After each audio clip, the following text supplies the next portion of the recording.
Well, thank you everybody for being here. I'm excited to be right here in Buffalo's beautiful waterfront on this beautiful spring day. I'm accompanied by the great, hardworking folks here at Buffalo Waterkeeper, and we're excited to make this announcement. You know, I've had my time here in the state legislature. I've worked together with Buffalo Niagara Waterkeeper on a couple different things, cleanups and other announcements like this. But we're excited to be able to announce that we have secured a grant of $100,000 that'll go to Buffalo Niagara Waterkeeper's continued efforts on making sure that our waterways are what they should be. You know, Buffalo has this unique history that obviously ties with the Erie Canal, but it's its own thing here, and we're doing whatever we can to turn back the time on all the poor decisions we've made around our water, and part of that is, you know, part of the future of this region is bringing people back to the water, but we're only going to do it if the water's clean. We're only going to do it if it's safe, and we're only going to do it if we're doing it together. So I'm excited. You know, this capital investment is going to provide laboratory supplies, transportation logistics support, field gear, and all kinds of needs are going to be met with this money to be able to make sure that we're just doing as much as we can for the Great Lakes ecosystem that we have in our backyard. Without further ado, I'm going to turn it over to Jill Jeffers. Thank you very much. Well, it's starting to rain, but we say at Waterkeeper we love water in all its forms. Thank you to Assemblyman Rivera and his team, and particularly the Waterkeeper team here today. We all know we live in this very special place in the Great Lakes and on the planet. Our community is squarely in the middle of 21% of the world's freshwater, and we live within the world's largest freshwater system. With that gift comes a great responsibility to care for it and manage it and monitor it. So the scale of where we live here in the Niagara River Lake Erie watershed, we have over 1.5 million acres of land in our region, 116 municipalities, 5,500 miles of creeks, streams, and rivers, and 1.2 million people call this home. So it's an amazing resource. It's a large swath of area to maintain and care for, and efforts like this and partnership like this is what's needed. So for 37 years, Buffalo Niagara Waterkeeper has pursued the scientific knowledge of the health of our local waterways and served as guardian of our region's ecosystems. One of the most important roles that we do is to translate and communicate this knowledge to our Western New York family and maintain the transparency about what is happening in our local environment and waters.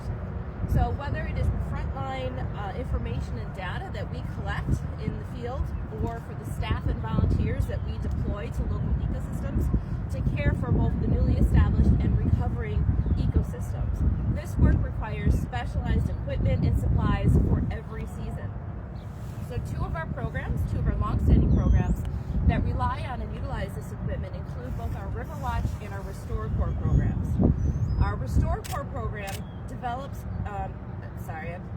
our RestoreCorps program deploys trained staff and volunteers to conduct field work that is needed to maintain the investments in our restored shorelines, habitats, and public natural assets. So restoration doesn't just stop when the heavy machinery leaves and the ribbon has been cut. It requires at least 3 to 5 years of ongoing stewardship and maintenance in order to fully establish and take root.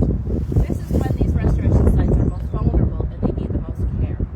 So stewardship of these kinds of sites are just one example of the impact of our RestoreCorps program. Our Riverwatch program also supports, it's been a decades-long effort to support water quality monitoring. And most recently, in recent years, we've been increasing our rapid response function to public reports that we get from the community on potential harmful algal blooms, discolored water, or other environmental situations. And we do this in order to help quickly identify and alert the public to any potential risks. So these activities together combine fill a gap in government services when agencies and municipalities are unable to regularly monitor or engage. So among the capital expenditures to be covered by these funds, Waterkeeper will be able to purchase equipment and field gear related to plantings and restoration efforts for our RestoreCorps program. We'll be able to secure scientific instruments for laboratory assessment and microbiological observations and data collection for our Riverwatch program. And it'll also provide transportational logistical support that enables our teams to be able to deploy throughout Western New York for our restoration and monitoring work. And you can kind of see an example of some of that equipment here today and on some of these boards. It's just a sampling of how we deploy our teams throughout the region. So at a time when water quality issues are expanding simultaneously when environmental investments are decreasing, having this crucial support from the state of New York makes a significant difference in our organization's ability to continue this important work. So this can't be done with this kind of equipment and investment. We are grateful to Assemblymember John Rivera for his efforts to support this work and bring these funds back to our community for the benefit of our community. So thank you very much, and we'll take any questions. Any questions? It's just so good. No. We have restoration sites all over Western New York, and probably one of the greatest functions we can do is help mobilize our community to help us care for them. It educates the community, but it also provides the necessary stewardship and care in order for those ecosystems to thrive. What visible things will people see because of this fund? Well, throughout the what we lovingly call the water season, usually from this time of year to November, we have teams of our trained staff and volunteers who are deployed to dozens of locations all across Western New York. It could be up in Amherst, Niagara Falls, down in Dunkirk, here in the city of Buffalo, where you see teams of people deployed at sites to care for and maintain vegetation and restoration. We put plants in the ground. We help care for the ones that are already there. This is work that nobody else does, but it's the hidden work that helps maintain and sustain these restoration sites. Is it like more detail oriented than like the details, the devil's in the details, I guess, with all this? Yeah. That's where the strength is. Right. With this. It is. It's very tactical and strategic. It's we study this local ecosystems and environment, and we know where we need to send folks into the field. And this particular 1,000-foot stretch of a shoreline, we're able then to utilize our equipment, utilize our trained teams to go out there. And sometimes we are physically crawling on the ground, like planting things into the shoreline and studying and assessing what's going on. And we need the equipment to be able to do that. What is the quality of the current water system here in Buffalo? It's a good question, and it depends, right? It depends which waterway. It depends what conditions are happening. Sometimes you can have a waterway that's very healthy, but then if you have a sewer overflow or harmful algal bloom, it's different day to day. So the more we can be out there and educate our community about how to recognize when water systems may or may not be at their peak health, that'll be good for all of us. Will this help the Hyde Park situation and how terrible that all? I mean, I live in Niagara Falls. Oh, okay. So Yeah. my thoughts always go there. Yeah. So, will this help that situation in any way? Yes. Hyde Park Lake is one of the areas that we do deploy our RestoreCorps and our Riverwatch program. So the funding and the capital support that Assemblymember Rivera has provided us will give us that security and guarantee that we have the systems in place to deploy our group out there to do the water quality monitoring, to test for when we have reports of harmful algal blooms. We have multiple restoration projects going on up at Hyde Park Lake right now.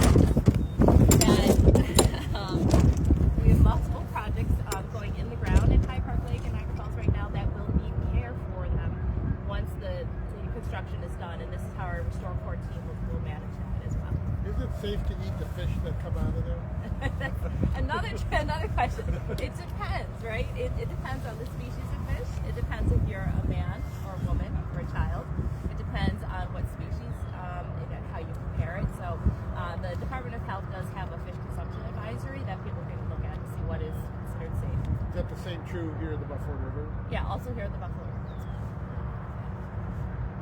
Anything else that people should know about that maybe they didn't know about Waterkeepers that you do on a regular basis that maybe they've never taken notice of? Sure. Well, I think with Waterkeeper's work, some people recognize us for our cleanups and our kayaks in the water and our volunteer events, but we also do large-scale restoration in the tens of millions of dollars.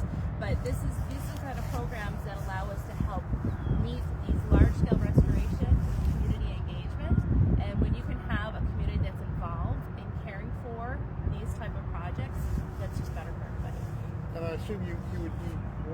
volunteers for this to be Yes. accomplished, and how do people go about doing it? Sure. I mean, we are always looking for volunteers and engaging our community. I know that the Assemblyman also, will engage the community and call for volunteerism in his district and throughout the region.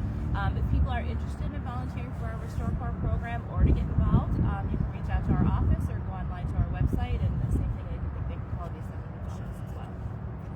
Questions for someone? How are you able to secure this funding in such a crazy budget year? I mean, my gosh, it couldn't be any crazier. Yeah. I mean, I think the number one job of the state legislator should be to bring back resources to their hometown. And I've had the good fortune of being able to do that consistently in my tenure in the Assembly. We have more announcements ahead of us. But, part of it is rolling up your sleeves. Part of it is having a lot of conversations. Part of it is knocking on a lot of doors. It's a lot of work, but when you have causes like this and some of the other causes we've been able to support, it makes it all the easier because we are in an area that often is an afterthought, and that's why we have to fight all the more to make sure we get every dollar we can. I mean, our strength is our water system here, just the fishing. Coming here, I saw 6 boats out in the water out there. They're fishing, six fishermen boats, like the small boats, like the mom and pop boats they're fishing there. So I mean, this enables all that to happen. Yeah. I mean, there is something, I'm about to list some cities that are not much like Buffalo, but they have something in common. If you think about everything from Miami to frankly Manhattan to Baltimore, you have all these cities on the coast that draw people, and one of their biggest draws is because they're along the water. And Chicago experiences it, and obviously cities all along the West Coast experience it. And there is something about Buffalo's history certainly that ties us to the water, but a big part of our future. People are going to want to live near the water, and we're standing in front of a building that wasn't here 10 years ago, and that's filled with people that want to live by the water. And I really believe that this is a neighborhood that's really going to see a lot more folks coming into it. We see more and more houses here where it was a bit of a forgotten space years ago. And whether you're into fishing or whether you just want the nice breeze, people are drawn to the water's edge. And the more we can invest in it to make sure that it's safe, then we will see the development around it. Because just like in anything else, if you invest in the infrastructure, if you invest in the space and the aesthetics, but also the healthiness of the space, then you will see investment, then you will see movement, then you'll see people, and people are going to be really proud of their waterfront. And it's little by little that we're doing it. Awesome. Thank you very much. Great question.